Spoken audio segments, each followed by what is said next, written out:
긴장감이 감도는 출발선에서조차 쇼맨십을 선보이는 볼트. 역시 타고난 승부사입니다. 9초 86. 초반 스타트가 늦었음에도 불구하고 한국 개최대회 신기록을 세운 우사인 볼트. 그를 바라보는 우리나라 선수들의 마음은 무겁고 착잡하기만 합니다. 세계적인 선수와 함께 뛰어볼 수 있다는 것도 모처럼 뜨거운 취재 열기와 함성도 가슴 벅찼지만 그러기에 더 많이 쏟아질 질타와 비난을 알기 때문입니다.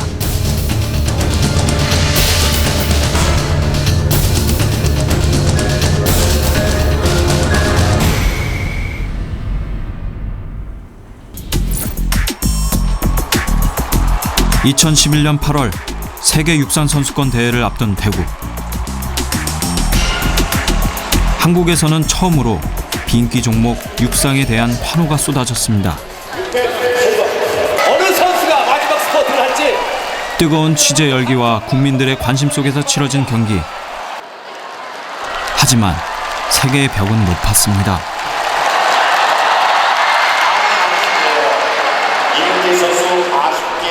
기록도 기록이지만 사람들의 관심과 환호 역시 별들의 경기에 집중됐습니다. 그러고 보니 우리 한국 선수들은 늘 이 사각틀의 바깥쪽, 사람들의 관심이란 테두리, 그 밖에 머물고 있었습니다. 기록입니다. 여자 200m 결과가 지금 전광판에 게시되고 있습니다. 하지만 희망의 레이스도 있었습니다. 저기 저 제일 앞에 뛰는 선수가 만 19, 구미시청 소속의 박봉구 선수입니다. 지켜보는 이들도 깜짝 놀란 레이스. 100m, 200m를 넘어 300m에서도 선두를 유지하던 박봉구 선수. 하지만 아쉽게도 마지막 스퍼트에서 힘이 부족했던 모양이네요.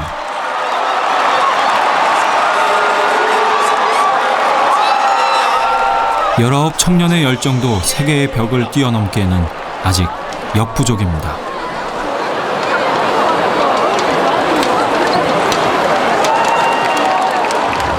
국제시합 경험이 많이 없었거든요. 그러니까 세계적인 선수라고 몇 번 뛰어본 경험도 없고, 그러니까 또 사람이 많은 관중에서 뛰어본 거 처음이라서 그때 솔직히 좀 많이 설레고 좀 살짝 흥분 들떴다고 해야 되나요? 좀 많이 그랬던 것 같아요. 그래서 긴장감이 감도는 출발선에서조차 쇼맨십을 선보이는 볼트. 역시 타고난 승부사입니다. 육상 스타와 함께 뛰는 대회. 어부지리로 받은 환호였지만 그 순간을 잊지 못합니다.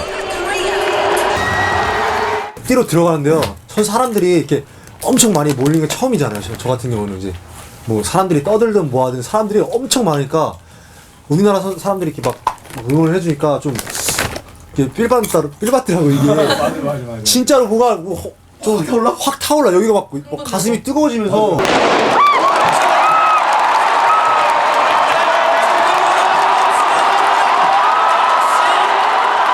9초 86. 초반 스타트가 늦었음에도 불구하고 한국 개최대회 신기록을 세운 우사인 볼트. 그를 바라보는 우리나라 선수들의 마음은 무겁고 착잡하기만 합니다.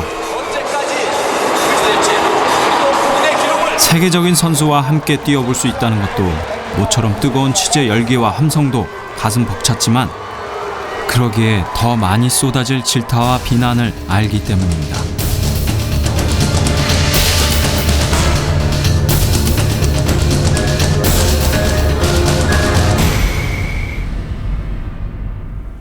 꿈같은 이야기로 치부해버릴 만큼 너무도 빠른 스피드.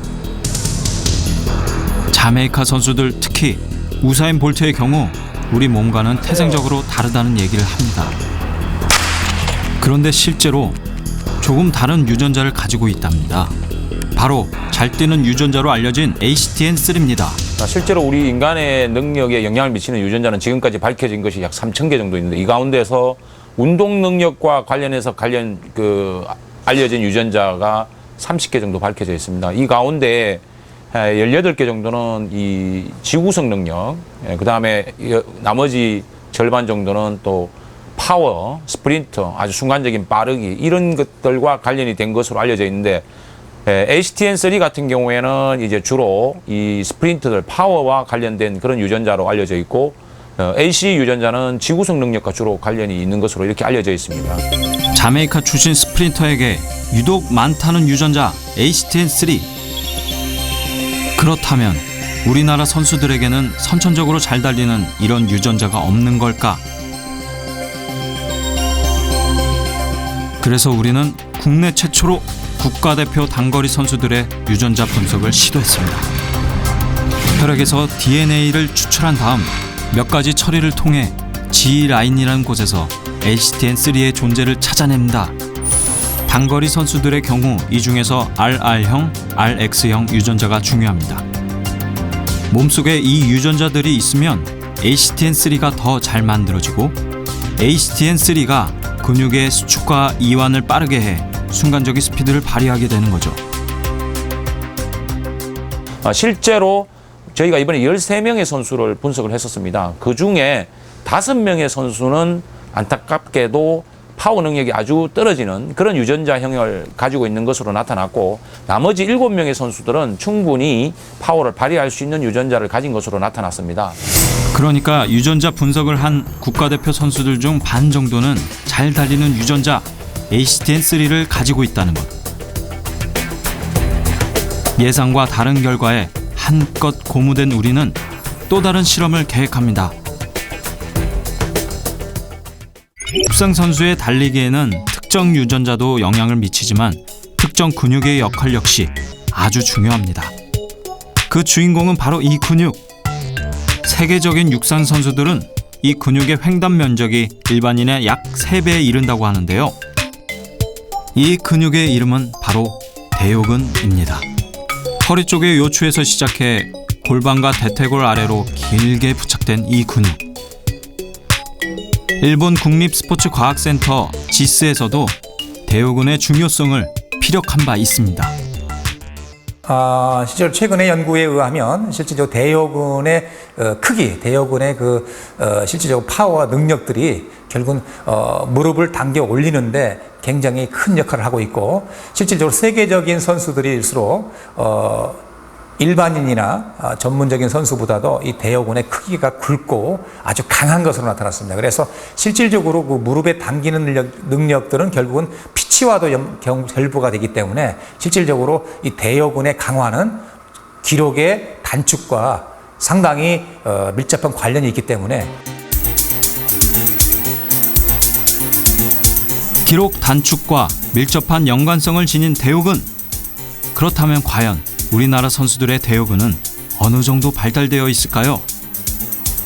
흔쾌히 분석을 수락한 국가대표 단거리 선수 13명, 그들과 CT와 MRI 분석에 들어갔습니다.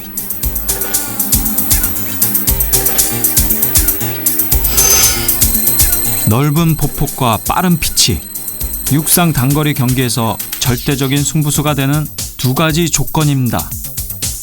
이 중 빠른 피치와 직결되는 대요근은 선수들이 강하고 빠르게 다리를 당기는 데 필요한 근육으로 폭발적인 가속 스피드를 유지하는 데도 결정적인 역할을 합니다.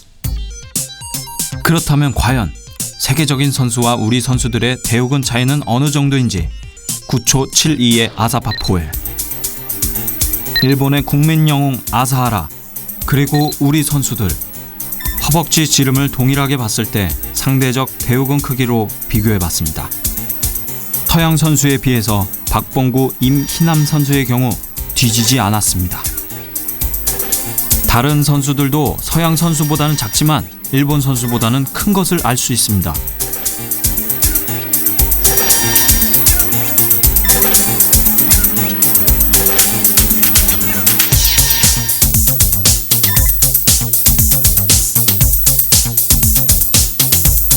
이게 동양인이 그러니까 무조건 신체적으로 안 좋다, 그러니까 신체적으로 딸린다, 동양인도 할 수 있다는 그런 자신감이 생기더라고요. 그런 생각이 제가 동양인은 어떻게 보면 그러니까 안 좋아 이런 생각 걸 많이 하고 있었는데요. 그런 측정들을 하면서 동양인들도 신체에 못지 않구나 이런 생각이 드니까 또 자신감이 들더라고요. 선수가 알아야 되잖아요. 자기 몸을 알아야 되니까 그런 면에서 많이 도움이 되는 것 같아요. 내 몸을 알 수 있고 내가 뭐 어떤 식으로 더 발전을 시켜야 되는지를 알 수 있으니까. 일본에서, 미국에서, 그리고 자메이카에서 우리가 만난 수많은 스포츠 과학자들은 약속이라도 한 듯 한 가지를 강조합니다. 잘 달리기 위해서는 자신에게 맞는 정확한 몸 동작을 찾아야 한다고 말입니다. 그렇다면 과연 우리 선수들은 자신에게 맞는 몸 동작으로 제대로 달리고 있는 것인지, 우리는 국민대학교 이기광 교수에게 분석을 의뢰했습니다. 기복이 심한 기록, 특히 국제대회 기록이 저조한 이유가 다 몸동작에 있었습니다. 키가 작은 약점을 빠른 걸음으로 극복하는 김구경 선수. 문제는 레이스 초반 너무 넓게 잡은 보폭입니다. 서양 선수들을 의식해 40m 구간까지 보폭을 넓히다 보니 후반에는 힘이 떨어져 결국 전체 보폭도 발의 빠르기도 느려지게 된 겁니다. 임희남 선수와 여호수아 선수도 마찬가지입니다. 상대 선수를 의식, 초반 보폭을 너무 크게 잡은 결과 레이스 중반 보폭이 좁아집니다. 누구와 달리느냐, 어떤 경기냐에 따라 제각각인 자세. 선수들 각자 특징에 맞는 정확한 자세와 주법이 시급해 보입니다. 일단 많은 훈련량을 하고 보는 거예요. 자세 같은 거는 신경을 하나도 안 쓰고. 그러다 보니까 뭐 잘할 때도 있지만 그만큼 기복이 심한 거예요. 그 이유가 한 번에 팍 잘할 수는 있지만 그게 지속될 수 없고. 보폭을 그렇게 생각을 안 하기 때문에, 중요하게 생각을 안 하기 때문에 그 외에 다른 뭐 모션이라든지 뭔가 파워라든지 그런 걸 더 생각하기 때문에 그런 데 있어서 제가 좀 부족한 거죠. 그 보폭을 생각하고 그에 맞는 트레이닝을 하면은 좀 더 나은 기록이, 그러니까 시간이 걸리겠지만 좀 더 나은 기록이랑 좀 더 나은 모션이 더 나오겠. 보폭, 보빈도수와 함께 초반 스타트 기술 역시 단거리 레이스에서 결정적인 요소로 작용합니다. 그래서 우리는 한국체육대학 연구팀과 함께 국가대표 선수들의 스타트 동작 분석을 해보기로 합니다.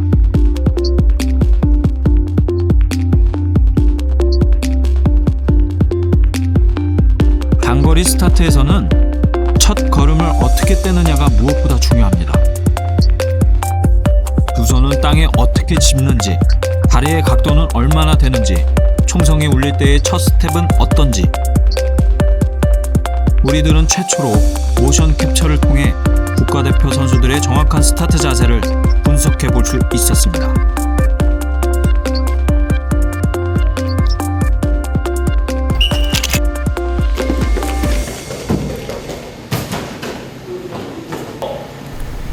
국가대표 단거리 남자 선수 6명의 스타트 자세를 분석해 본 결과 우리는 한 가지 공통적인 문제점을 발견했습니다.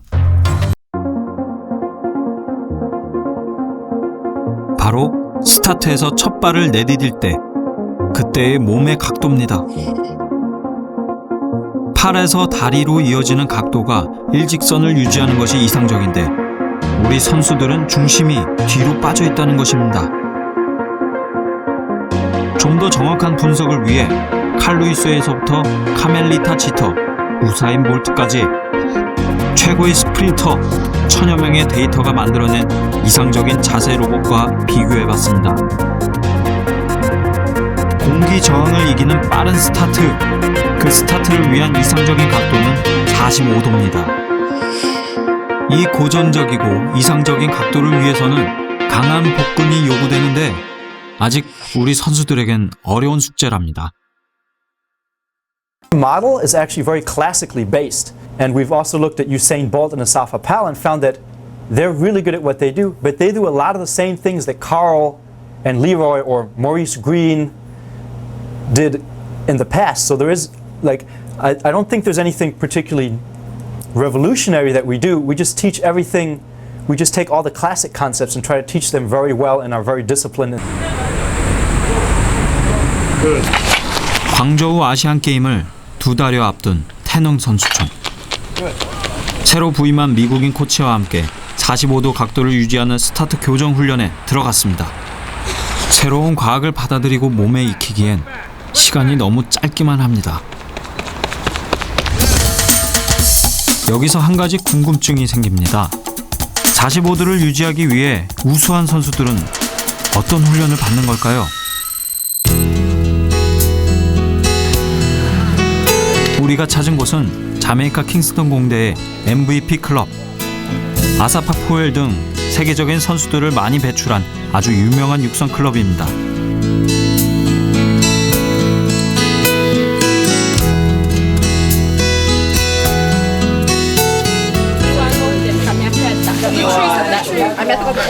스타트 훈련을 위해 모인 선수들.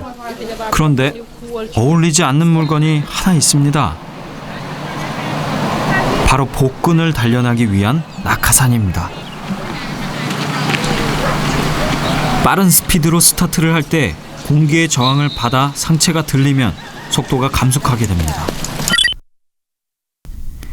이때 공기 저항 때문에 상체가 들리는 것을 막기 위해서는 강한 복부 근육이 필요한 거죠. 스타트뿐만 아니라 가속 구간에서도 복근은 중요합니다. 가속 구간에서 속도를 높이게 되면 상체가 더 많이 들리게 되는데 이때 상체를 잡아주는 것 또한 복근의 힘입니다. 가속거리를 조금이라도 길게 늘리기 위해서는 근력뿐만 아니라 지구력 훈련도 중요합니다. 100m 선수들이 200m, 300m, 400m를 전력 질주하는 훈련이 기록을 단축하는 데 효과적이란 겁니다. To get endurance and the more you can run through the line, you get a better result at the end of the day. So I guess the endurance, so you run like 150 meter or 200 meter for endurance and strength. 그러니까 정리를 해보면 스타트에서 취한 45도 각도를 얼마나 오래 유지할 수 있느냐가 스피드에 영향을 미치는 중요한 요소라는 겁니다. 출발이 빨랐다고 해서 반드시 좋은 기록을 내는 것은 아닙니다. 중요한 것은 마지막까지 스피드를 유지할 수 있는 힘인데요. 그래서 가속 구간을 달릴 때 우리 선수들의 동작을 분석해봤습니다. 가속 구간에서 이상적인 보폭과 걸음수를 유지하려면 근력과 유연성이 필수입니다. 임희남 선수의 경우 키에 비해 킥을 할 때 다리를 끌어올리는 각도가 너무 낮아 보폭이 줄어드는 단점이 보입니다. 자, 그럼 이번엔 유연성이 좋기로 유명한 전덕현 선수의 경우를 살펴볼까요? 킥을 하는 각도는 이상적인 각도에 근접했지만 상체가 세워져 있고 발바닥 전체가 지면을 향한 것으로 봐서 몸의 근력이 부족함을 알 수 있습니다. 다음은 여우소아 선수입니다. 다른 선수들에 비해 상체와 킥의 각도 모두 좋은 모습입니다. 자세가 좋다는 건 그만큼 근육의 힘이 좋다는 뜻입니다.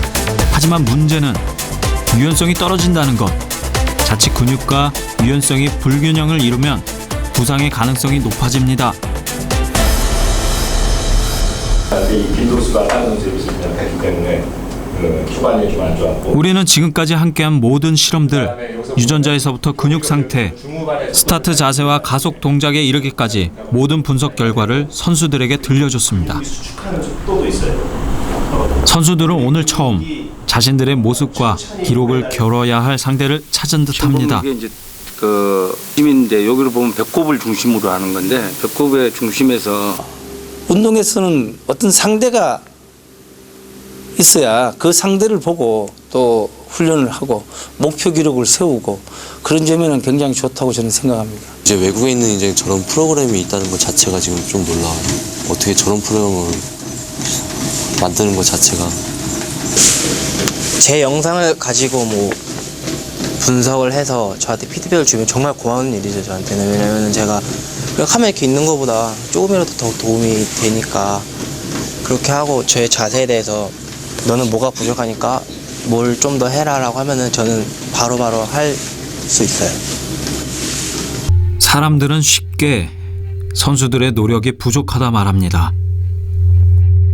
하지만 뛰다가 죽을 것 같다는 생각이 들 만큼 달리고 또 달린다는 선수들. 이제는 누군가 이들의 노력만으로는 안 되는 한계, 그것을 넘어설 방향을 알려줘야 하지 않을까요?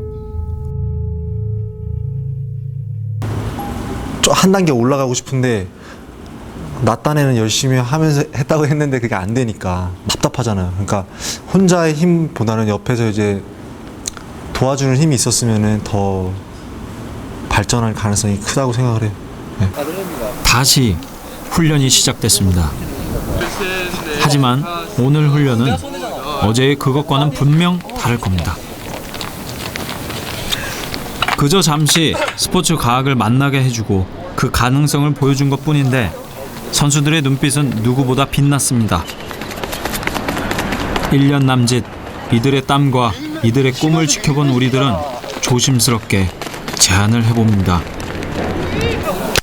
스포츠 과학이 들려주는 수많은 데이터 중에서 선수들의 맞는 정보를 찾아내고 나무를 기르듯 긴 시간 꾸준히 공들여 선수들 몸에 입혀주는 것, 이들에겐 그런 스포츠 과학이 필요합니다.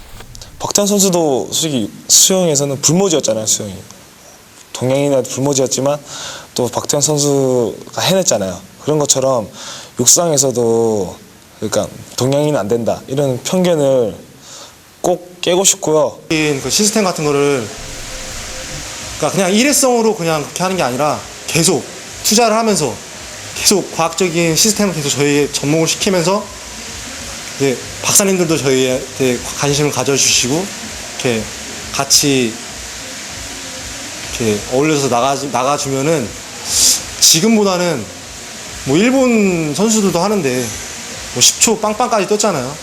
10초 플랫까지 떴는데 우리는 못한다는 거 없거든요. 그래서 저희 같은 경우도 충분히 그 기록보다 더 넘는 기록. 그래서 저 같은 경우는 동양인 최초로 9초대 진입하는 게 지금 최고 목표로 지금 갖고 있어요.